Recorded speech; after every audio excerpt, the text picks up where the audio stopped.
Do you like breakfast? Me too. Hit the subscribe thing, and then we'll talk about it.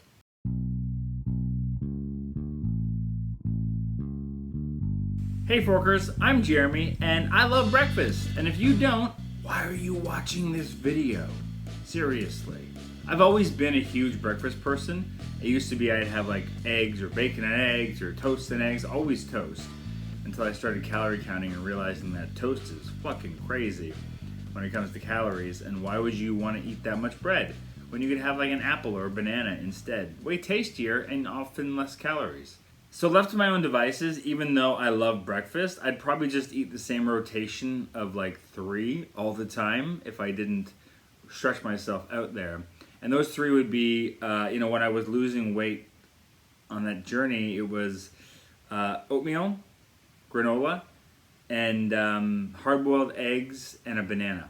And that's what I basically had in rotation throughout that process. And I loved it. But the thing is, when you start getting into food, and especially plant-based food, and you start looking for recipes, you're inundated with breakfast recipes. And a lot of it is overnight oats. Seriously, if I see one more overnight oat recipe, I'm going to kill somebody. Ironic, because I'm going to give you 1 or 2 of them myself. So I decided to force myself to have a different breakfast every day for a month. And I tried to have a variety. I tried to throw some savory ones in there. I tried to take like the oatmeal I love and switch it up with different concoctions and use different grains or different things to make it. And just really explore flavors and textures and all that kind of stuff.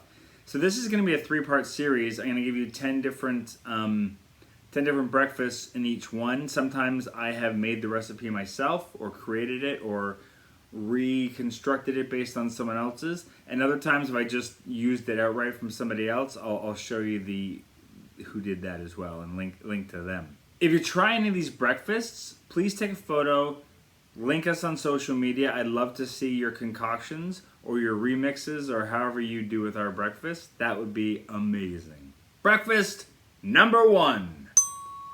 CHOCO-PB overnight oats.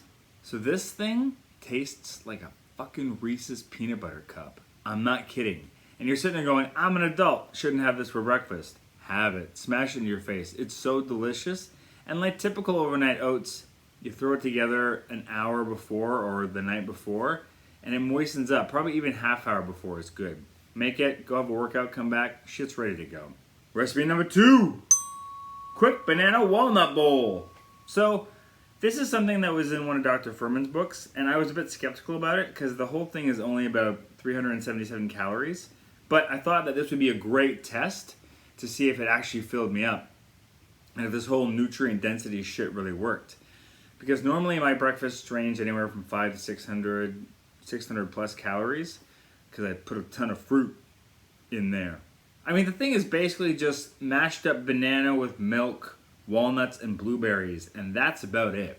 And it was delicious, and honestly, 3 to 4 hours later, I was still good.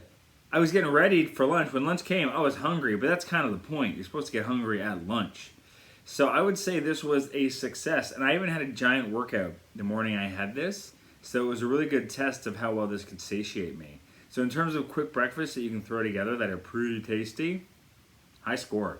Breakfast number 3, Japanese savory oats. So if you like Japanese flavors at all, this one's right up your boat. This is a savory oatmeal, and it was delicious. Now if you are completely plant-based and you don't eat eggs at all, totally cool. Throw some beans on there instead, some tempeh that you've got marinated or cooked up already for leftovers, beans, whatever, hummus, do you. It's really versatile in that way. You don't have to do the eggs the way I did it. Next time I make it, that's probably do too. This was super tasty and really, really enjoyable. A good savory option if you want to switch up your oatmeal a little bit. Breakfast number 4. Fluffy as fuck pancakes. These are my wife's recipe that she has reconfigured over the years to make perfect. They're gluten-free and they're vegan, and holy shit, are they tasty. Seriously, we have these a lot. Sometimes once a week. Put whatever fresh fruit you got available on top. You don't got fresh fruit? Microwave, nuke some frozen berries. You can even just use that as sauce. I often do that instead of putting maple syrup on. Shit is delicious. Number 5, Tuscan Tofu Scramble. It's scrambled tofu, kind of like scrambled eggs. It was pretty good, not my favorite. I didn't love it, but you know, you can give it a whirl. It's on his website or in one of his books. Although if you want just like a basic scrambled tofu recipe, I really highly recommend the Hello Nutrarian one. She makes it good, and that's kind of the basis for how I do scrambled tofu now. Next up, sweet potato oatmeal. Wow! This is what I'm talking about with the remixes when it comes to oatmeal and trying different things. Sweet potato is not something I was expecting. This thing is delicious, and I'm not from the southern states, so I don't really understand sweet potato pie. I've never really had it, I don't even think.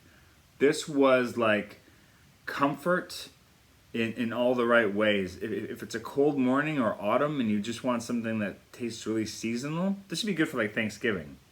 Really highly recommend this one. It's delicious. I stole this recipe from the Forks Over Knives people and I made it way better. And the next recipe is raw buckwheat porridge. What the hell, you're saying?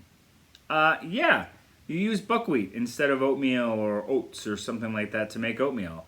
And my wife told me she didn't love this recipe. It's from the Oh She Glows folks. I liked it. It's a bit grainy, so it's different in texture than oatmeal, but it's got a nice little flavor to it as well.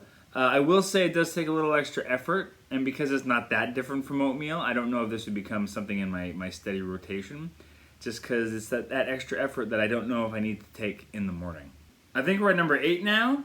Rip's Big Bowl. Who's Rip? Rip Esselstyn, the Engine 2 guy, Forks Over Knives. He's pretty awesome. So Rip's a firefighter, and he makes this breakfast every morning, he claims. And as someone who used to do that kind of shit myself, I totally get it. This is basically just like a bunch of cereals thrown together with some dried fruit, some nuts. But the key to me to this thing is the grapefruit. And making sure you get that grapefruit juice inside of it. That was a game changer for me. And grapefruit's kind of a pain in the ass to cut and put inside something. So to have it in something, you really it's gotta be worth it. I thought this was delicious. I can totally see why he eats this every day. But you can modify the hell out of this based on what you have available and what you're going with. So I would recommend whole grain cereals, obviously. You know, keep the sugar in the dried fruit and the fruits themselves. But man, oh man, this was a nice, pleasant surprise. Number 9, edamame bowl. Oh my God, I was not expecting to adore this thing as much as I did. Seriously. It's another savory breakfast.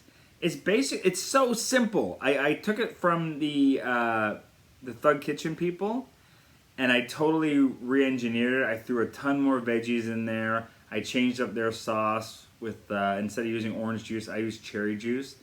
So I'm calling it my own thing, but I stole it from them. It's so good. It's so simple. And this is the kind of thing that you could have any time of the day. It doesn't necessarily feel like breakfast food. I had this for lunch. The other 2 times I had it 3 times in the same week. Three. That's how you do 3. 3 times in the same week because it was so goddamn delicious and simple and easy to make. Highly recommend it. Beautiful, tasty. And last but not least, number 10. Pumpkin pie smoothie. Oh my God, I love this. It was so good and so simple. It tastes like dessert, but it's just got dates in it, so it's no sugar in it. It's sweet from the dates. It's so tasty and delicious. This would not be enough for breakfast on its own, for sure. You'd be hungry later. So what I highly recommended and what I did the next time I made it is I made a smoothie bowl out of it. So I picked some cereal. I threw that in there with some nuts and flaxseed, I think, and some maybe a little bit of coconut I put on top. And that kind of filled it out and made it more of a meal. So I highly recommend that. So that's it for part 1 of 30 different days of breakfasts. If you like this video, please subscribe, spread it around, share it with your friends, and come back at some point in the near future. I will be posting part 2 and then part 3. See you later, Forkers.